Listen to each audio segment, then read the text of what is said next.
Happy करवा चौथ दोस्तों मेरे पास एक क्वेश्चन बहुत बार आ रहा है। बार बार लोग मुझसे इस क्वेश्चन को पूछ रहे हैं कि मैम हम अकेले रहते हैं, हम करवा चौथ की थाली अकेले कैसे फेरें या हम अपने करवे को अकेले कैसे फेरें।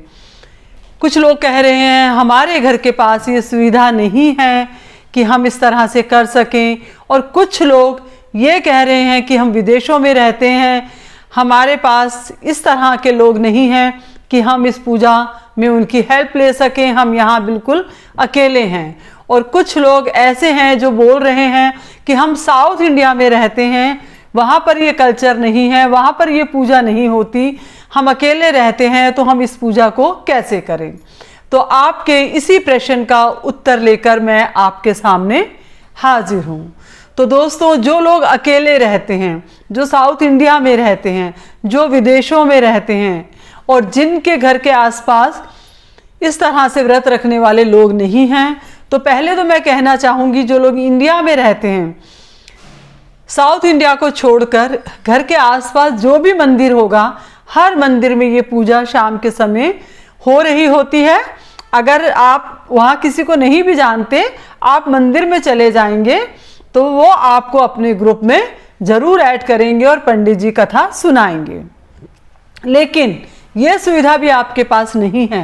और जो लोग विदेशों में रहते हैं, जो लोग साउथ इंडिया में रहते हैं, तो उनके लिए तो ये बहुत ही बड़ा क्वेश्चन है, बहुत ही बड़ी प्रॉब्लम है कि करवा चौथ का व्रत भी रखा और पूजा भी कर रहे हैं, सब कुछ कर रहे हैं, लेकिन थाली नहीं बटाएंगे और करवे नहीं फेरेंगे, तो पूजा कैसे पूरी मानी जाएगी। तो आप सबके जो क्वेश्चन है वो सच में बहुत सही हैं।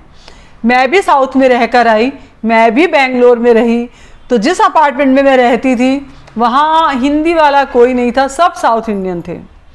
तो मैंने भी इस व्रत को किया, तो मैं आपको बता रही हूँ कि आपको ये व्रत कैसे करना है।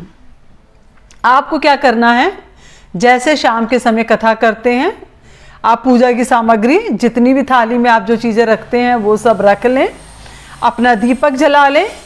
पंजाबी लोगों में क्या होता है, वो एक परात या बड़ी थाली लेते हैं, उसके अंदर वो एक आटे की जैसे माँ गोरजा इस तरह से बना के रख लेते हैं आटे से। और कुछ लोग एक गुड़िया रख लेते हैं, उसको गुड़िया को चुन्नी पहना देते हैं। और कुछ लोगों के यहाँ होता है कि वो शिव पार्वती का पूरा परिवार, जिसमें कार्तिकेय जी भी हैं और भगवान गणेश जी भी हैं, उसके पोस्टर बाज़ार में मिलते हैं, तो वो पोस्टर वो लोग वॉल पे लगा लेते हैं और पूजा करते हैं। तो अब आपको क्या करना है, आपने अपनी पूजा की थाली लेनी है, आप माँ गोरजा के सामने, माँ पार्वती के सामने हाथ जोड़ेंगे।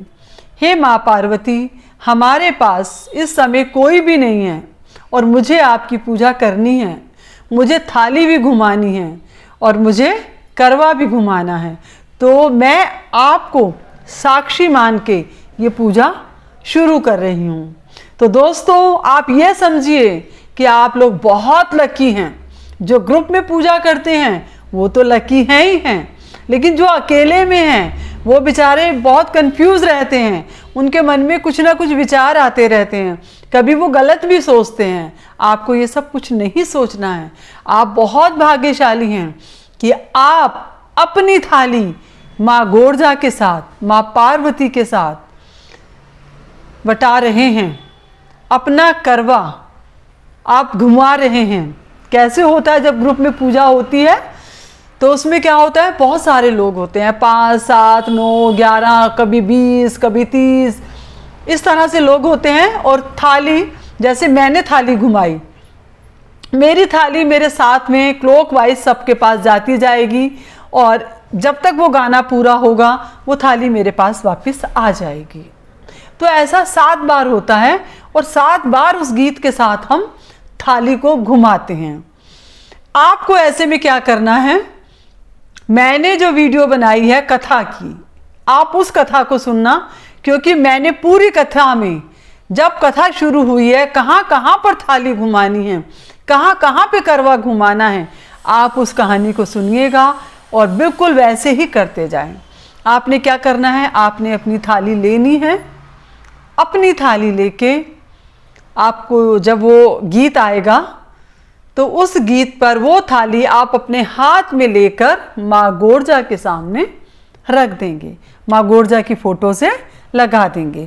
तो धीरे धीरे जैसे गीत हो रहा है तो आप धीरे धीरे धीरे धीरे वो थाली माँ गोरजा के पास ले जाएंगे, या जो परात में आपने आटे से बनाई हुई है माँ गोरजा, आप उनके पास ले जाएंगे।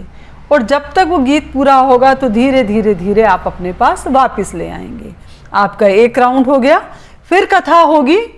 इस तरह से आपको 7 राउंड लेने हैं, क्योंकि 7 बार वो गीत बोला जाता है। आपको 7 बार वो राउंड लेने हैं। कैसे? आपने थाली ली, माँ गोरजा की फ़ोटो से लगाई, फिर आपके पास वो थाली आ गई, फिर माँ गोरजा के पास गई, तो 7वें टर्न पे वो थाली आपके पास ही वापस आ जाएगी। आप उस थाली को चूम लेंगे और अपने माथे से लगा लेंगे। आप बहुत भाग्यशाली हैं कि आपने माँ गोरजा के साथ इस पूजा को किया। हम सब लोग जो ग्रुप में पूजा करते हैं, हम भी तो माँ गोरजा के सामने ही पूजा करते हैं, उनको साक्षी मान के। मैंने भी 2-3 साल तक अकेले ऐसे ही पूजा करी है। सच मानो, बहुत अच्छा लगता है इस पूजा को करने के बाद। आप बिल्कुल तैयार हों, दुल्हन की तरह तैयार हों। सजना है मुझे सजना के लिए, तो आपको तैयार होना है पड़ोसियों को दिखाने के लिए नहीं, अपने पति के लिए। तो मेहंदी लगाएं, तैयार होएं, 16 श्रृंगार करें और इस पूजा को भी करें। आपकी पूजा हो गई। पूरी पूजा करने के बाद मेरी सारी वीडियो है कि चंद्रमा को अर्घ कैसे देना है, अर्घ देते समय कैसे पूजा करनी है, और पूजा की थाली में क्या क्या सामान होना चाहिए, अर्घ देने वाली थाली में क्या क्या सामान होना चाहिए, और चंद्र पूजन हमें कैसे करना है। अभी मुझसे किसी ने एक क्वेश्चन ये भी पूछा कि हम विदेश में रहते हैं और हमारे पास ऐसा कोई भी नहीं है कि जिसके साथ हम ये पूजा कर सकें। तो मैं ये कहूँगी, चाहे आप भारत में रहते हैं, चाहे आप विदेश में रहते हैं, आप ऐसे ही पूजा करें। और नहीं तो अगर आपकी कोई फ्रेंड है आसपास, वो सुहागन है, तो आप उसको बुला के उसके साथ भी थाली बटा सकते हैं। वो व्रत रखे ना रखे इससे कोई फ़र्क नहीं पड़ता, लेकिन आप उसके साथ भी थाली बटा सकते हैं, करवा घुमा सकते हैं। फिर एक ने मुझसे क्वेश्चन किया है कि मैं विदेश में रहती हूँ, तो मैं सरगी क्या करूँ। तो मैं आपको पहले ये बताना चाहूँगी, सरगी जो है सास बहू को देती है। तो आप अपनी सास से, ननंद से या जेठानी से वो पैसे मंगा लें। आजकल तो बहुत सुविधा है, जीपे है और पेटीएम है, फ़ोन पे है, तो आप वो पैसे मंगा लें और उससे आप अपना सरगी का, मेकअप का सामान, खाने का सामान जो भी वहाँ पे उपलब्ध है वो खरीद लें। और उससे, और आपने, किसी ने गलत क्वेश्चन पूछ लिया कि हम विदेश में रहते हैं तो मैं सरगी किसे दूं। आपको सरगी नहीं, आपको बेया देना है, आपको बायना देना है, आपको अपनी सास को देना है। अगर आपकी सास नहीं है तो अपनी जेठानी या अपनी ननंद को, या अड़ोस पड़ोस में, या किसी को भी। लेकिन आपके पास अगर कोई भी नहीं है, या तो आप ये पैसे पेटीएम कर दें, कोई सामान ना खरीदें, उन पैसों को उठा के पूजा के टाइम रख दें, पेटीएम कर दें, जीपे कर दें, फ़ोन पे कर दें, कुछ भी कर दें। वो भी नहीं करना चाहते हैं या नहीं कर पा रहे हैं, तो आप क्या करेंगे, उन पैसों को आप उठा के रख लीजिए। और जब आप भारत आएँ, आप इंडिया आएँ, तो अपनी सास को, जिठानी को, ननंद को या किसी को भी वो पैसे दे दें। और अगर इस तरह से कोई भी आपके रिलेशन में नहीं है, आप मंदिर में वो पैसे चढ़ा दें। आप वो भी नहीं करना चाहते हैं तो आप अपनी घर में जो मेड आती है, जो भी गरीब लेडी है, आप उसको पैसे दे दें। तो इस तरह से आपकी पूजा ये बहुत आसान तरीके से पूरी हो जाएगी। और एक बात और कहना चाहूँगी, अभी मैं एक वीडियो दूंगी, मैं खुद बहुत बिजी हूँ। देखो अभी तक मैंने मेहंदी नहीं लगाई, क्योंकि सुबह से इतने क्वेश्चंस आ रहे हैं, सबके क्वेश्चन के जवाब मैं पर्सनली भी दे रही हूँ। मैं अपने लिए कुछ भी नहीं कर पा रही हूँ अभी, तो मुझे मेहंदी लगवाने के लिए भी जाना है। तो उसके बाद एक वीडियो और आ रही है कि कल का दिन बहुत इम्पॉर्टेंट है हम सब के लिए। हम सबको वो वीडियो ज़रूर देखनी है। उसमें मैंने जो इन्फॉर्मेशन दी है वो बड़ी यूज़फुल है। तो शाम को फिर मिलते हैं एक नई वीडियो के साथ। Bye bye.